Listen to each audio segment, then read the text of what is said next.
I am delighted to be joined now by the former governor of Massachusetts and the next president of the United States, Mitt Romney. Governor, it's great to talk to you again.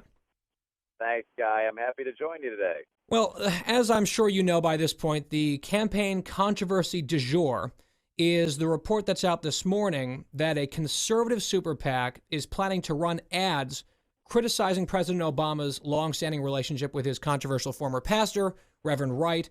I recognize, of course, that you can't dictate to any independent group what they can and cannot say, what they can and cannot do. What I'm wondering is, do you think, and does your campaign believe, that Reverend Wright is fair game in the 2012 election? Well, I can tell you, I did just read the report in the New York Times. I repudiate the effort by that PAC to promote an ad strategy of the nature they've described. I would like to see this campaign focused on the economy, on getting people back to work, on seeing rising incomes and a growing prosperity, particularly for those in the middle class of America. And I think what we've seen so far from the Obama campaign is a campaign of character assassination. And I hope that is not the course of this campaign. I want us to focus on the ideas that will get America stronger with a better future. So with regards to that PAC, I repudiate what they're thinking about. Okay. Governor, last night something extraordinary happened in the United States Senate. President Obama's budget for the second consecutive year was defeated unanimously. This time around, it was 99-0. I'm curious what you think the implications of that vote are and whether you see it as an indictment of this president's leadership. There's no question, in my view, Guy, but this is a underscoring of the president's failure to lead. This is, after all, a body which is held by Democrats. If he wanted to see a budget passed, he should have worked with them. If they wanted to make adjustments to make it more palatable, he should have found ways to make those adjustments. We've now gone on for 3 years without a federal budget. This is absolutely extraordinary. There's not a business in this country that could operate the way the federal government is operating. And the fact that we have a president who is so inexperienced as a leader that he doesn't know how to lead his own party, let alone reach across the aisle and work with Republicans, is a very unfortunate and potentially a damaging element to our nation and to our economy. It's something which I really think may well be unprecedented, to have the president's budget defeated in both the House and the Senate by unanimous vote. Right. It's really right. amazing. It was 513-0 this year in those two bodies combined. You mentioned this failure over the last 3 years to have a federal budget, and this in an era of $16 trillion of the national debt and growing. I know your campaign's been spending a lot of time focusing on deficits and debt. So I really have to know, as you watch Europe, because the Eurozone again is experiencing significant tremors this week. Greece appears to be teetering on the brink. I know the easy conservative talking point is to frame all of that and the implosion of the European welfare state as a cautionary tale for us here. But setting that aside, if you were president today, what would you be doing? What would you be watching over there? And how is it possible, if at all, for a president to help shield the U.S. economy from a potential damaging series of shockwaves coming across the Atlantic Ocean?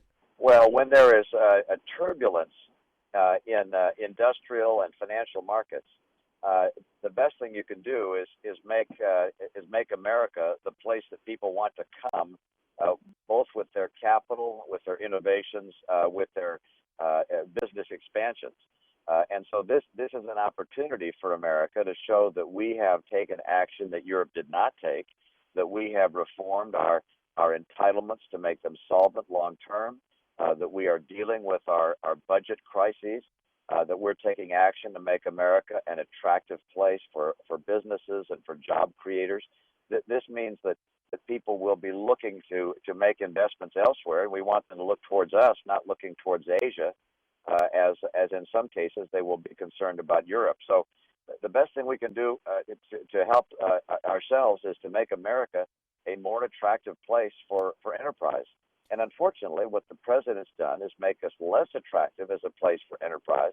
And he's also failed to be willing to even address seriously either our entitlement crisis or our budget crisis.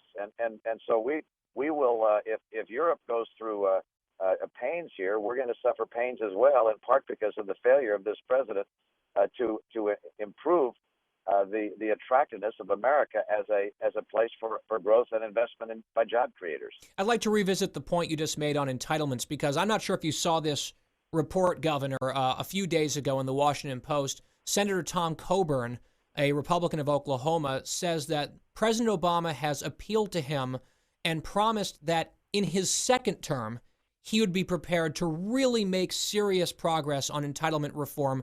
Do you attach any credibility to that hypothetical?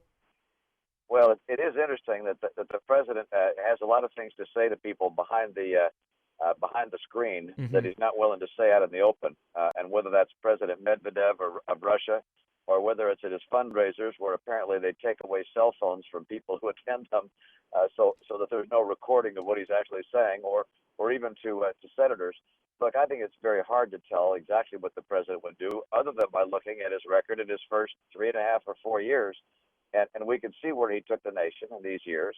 It's a massive expansion of federal spending, a expansion of the reach of the federal government, and there's no question in my mind but that his Supreme Court nominees and his policies would be designed towards expanding the role of government in our lives, and frankly, America's economy runs on freedom, and he has been attacking economic freedom from the first day he came into office. I'm speaking with Governor Mitt Romney, the presumptive Republican nominee for President of the United States. And Governor, the Democrats have started firing some of their opening salvos at your business record in the last week or so. There was, of course, that misleading 2-minute ad, which I think your team really responded to quite effectively. Then they've sent the vice president to Ohio. Let me read you a quote that Joe Biden said yesterday about you and your philosophy at Bain Capital. Quote, "Laying on debt, laying off workers, doing what is good for those at the top while everyone else fends for themselves. We can't afford that in the nation." What do you make of that from Joe Biden, especially considering the fact that he's spent the last 39 years in Washington as a career politician? You know, it's pretty clear that the Obama campaign, and in this case through the spokesman of the vice president, intends to run a campaign of character assassination. And they're not willing to talk about their record.